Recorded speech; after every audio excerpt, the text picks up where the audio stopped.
સ્થાનિક ચૂંટણીમાં આજે ઉમેદવારો અંગે ચિત્ર સ્પષ્ટ થશે। ઉમેદવારી પત્રો પરત ખેંચવાનો આજે અંતિમ દિવસ।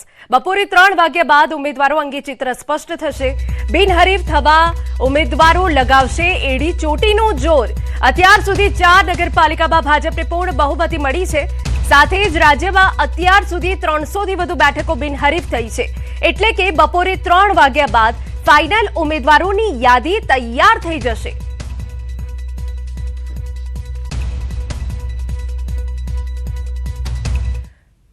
અમદાવાદ મનપાની ચૂંટણીને લઈ હર્ષ સંઘવીએ મધ્યસ્થ કાર્યાલયોની મુલાકાત લીધી।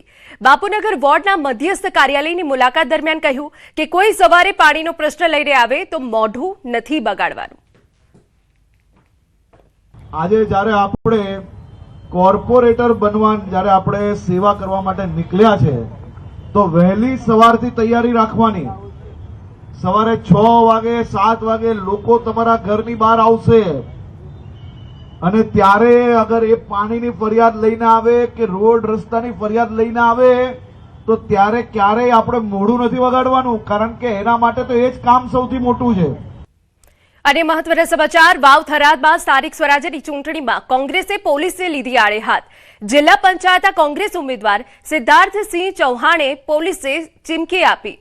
દિયોદરના મકડાલામાં કોંગ્રેસ પ્રચાર સભા દરમિયાન પોલીસે ચીમકી આપી કે જો સરકાર હાથો બન્યા તો તમારી સામે અમે જ છીએ। આ ઉપરાંત પોલીસ પર હપ્તા ઉઘરાવવાનો પણ આરોપ લગાવ્યો। કોંગ્રેસ આગેવાનોને દબાવવાનું કામ કરશો તો અમે તમારા વિરોધમાં છીએ। જો સરકારનો હાથો બન્યા તો આ ચૂંટણી પછી તમે જો ને અમે જો તમારે અડ્ડાના હપ્તા લેવા દે, તમારે ટેક્સના હપ્તા લેવા દે, તમારે બેમનોની સંપત્તિ બનાવી દે, પછી અમે તમે જો પ્રજાને હેરાન કરવાનું કાર્ય ક્યારે કોઈ દિવસ જો પોલીસ તંત્રએ કર્યું તો એની સામે કોંગ્રેસના આગેવાનો છાતી ઠોકીને એમની સામે લડવા માટે તૈયાર। વલસાડમાં સ્થાનિક સ્વરાજ્યની ચૂંટણી પૂર્વે જ રાજકીય ડ્રામા ચરમસીમાએ પહોંચ્યો। વલસાડ તાલુકા પંચાયતી વાસણ બેઠકના આમ આદમી પાર્ટીના ઉમેદવાર ભીખુભાઈ પટેલના કથિત અપહરણના મામલે મોટું વળાંક આવ્યું છે। ગઈકાલે જે ઉમેદવારના અપહરણના આક્ષેપો સાથે આપના કાર્યકરોએ મામલતદાર કચેરીએ હંગામો મચાવ્યો હતો તે ભીખુભાઈ પોતે મીડિયા સમક્ષ હાજર થયા। ભીખુભાઈએ સ્પષ્ટતા કરી છે કે તેમનું કોઈ અપહરણ નથી કર્યું, પરંતુ તેઓ સ્વેચ્છાએ પોતાના સાળા સાથે નીકળી ગયા હતા। ચોંકાવનારી વાત એ છે કે ઉમેદવારે હવે આમ આદમી પાર્ટી પર જ ગંભીર આક્ષેપો કર્યા છે। તેમણે જણાવ્યા અનુસાર તેઓ ચૂંટણી લડવા માંગતા ન હતા, છતાં દબાણ કરી ફોર્મ ભરાવાયું।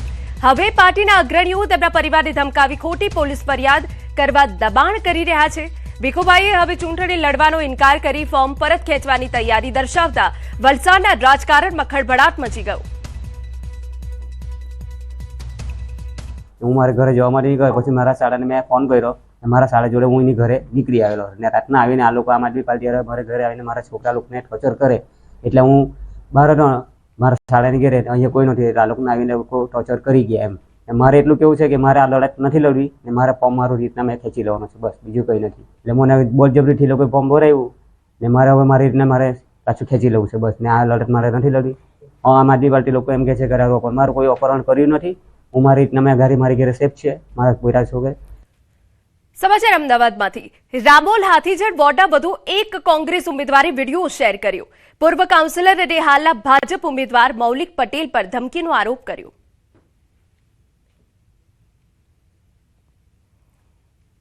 મેં જ્યારથી પણ ઉમેદવારી ફોર્મ ભર્યું છે ત્યારથી મને એક અજાણ્યા નંબર પરથી ફોન આવે છે।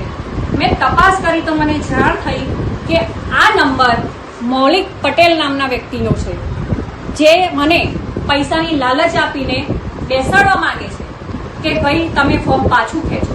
મારા સગા સંબંધીઓ, મારા જે ઓળખીતા છે એના દ્વારા મને લાલચ આપવામાં આવે છે। હું જનતાની સેવા કરવા માટે ઊભી થઈ છું, ના તે પૈસા માટે। ચૂંટણી સમયે જૂનાગઢના કેશોદ ભાજપમાં ફરી ખળભળાટ। યુવા ભાજપ મંત્રી મયુર વઘાસિયાનું રાજીનામાનું કારણ હજુ સુધી સ્પષ્ટ નહીં। ભાજપમાં સતત રાજીનામાની ઘટનાઓથી ચર્ચા તેજ। નગરપાલિકા ચૂંટણી પહેલા રાજકીય હલચલ વધી, પક્ષમાં આંતરિક અસંતોષની ચર્ચાઓ ગરમાઈ।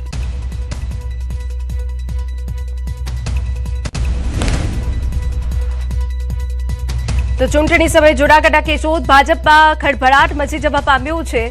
યુવા ભાજપ મંત્રી મયુર વઘાસિયાનું રાજીનામું। આપણે જણાવી દઈએ કે જ્યાં રાજીનામાનું કારણ હજુ સુધી સ્પષ્ટ નથી થયું. આજ રોજ ભારતીય જનતા પાર્ટીના હું તમામ હોદ્દાઓ પરથી હું સ્વેચ્છાએ રાજીનામું આપું છું. આ રાજીનામું સ્વીકારી લેવા ભારતીય જનતા પાર્ટીને નમ્ર વિનંતી છે. ગુજરાતમાં સ્થાનિક સ્વરાજ્યની ચૂંટણીનો માહોલ ગરમાયો છે, ત્યારે ગીરના ગાઢ જંગલમાં આવેલા બાણીજ બૂથની ચર્ચા ફરી થઈ રહી છે. ગીર સોમનાથના જામવાડાથી 20 કિલોમીટર અંદર મધ્ય ગીરમાં આવેલા 5000 વર્ષ જૂના ઐતિહાસિક બાણીજ મહાદેવ મંદિરના મહંત હરિદાસ બાપુ આ બૂથના એકમાત્ર મતદાતા છે, જેમના એક વોટ માટે ચૂંટણી પંચ દ્વારા આખે આખું મતદાન મથક ઊભું કરવામાં આવશે. વર્ષ 2002 થી શરૂ થયેલી આ પરંપરા મુજબ અગાઉ મહંત ભરતદાસ બાપુ અહીંના એકમાત્ર મતદાતા હતા અને તેમના દેવલોક પામ્યા બાદ હવે તેમના શિષ્ય હરિદાસ બાપુ આ વારસો જાળવી રહ્યા છે. પ્રિસાઇડિંગ ઓફિસર, પોલીસ બંદોબસ્ત અને ચૂંટણી સ્ટાફ સાથેનું આ અનોખું બૂથ ભારતીય લોકશાહીનું મજબૂત પ્રતીક બની ગયું છે, જેની નોંધ ખુદ વડાપ્રધાને પણ લીધી છે. જો કે મહંત હરિદાસ બાપુએ વસવસો વ્યક્ત કર્યો કે ભલે ચૂંટણી પંચ એક મતની કિંમત સમજે છે, પરંતુ સ્થાનિક નેતાઓ અહીં પ્રચાર માટે પણ ફરકતા નથી.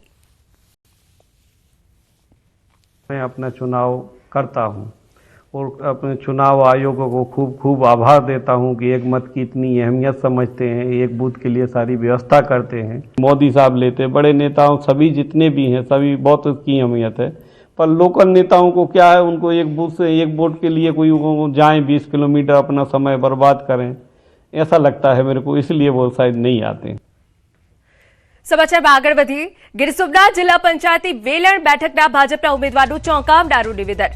ચૂંટણી પ્રચારમાં જાહેરમાં બોલ્યા કે શિક્ષણ માટે ઘણી બધી યોજનાઓ છે, પરંતુ આ યોજનાઓનો લાભ ત્યારે મળે જ્યારે તમે શિક્ષિત વ્યક્તિ અને શિક્ષિત ભારતીય જનતા પાર્ટી સાથે જોડાવ તો મળે, બાકી કંઈ ન મળે.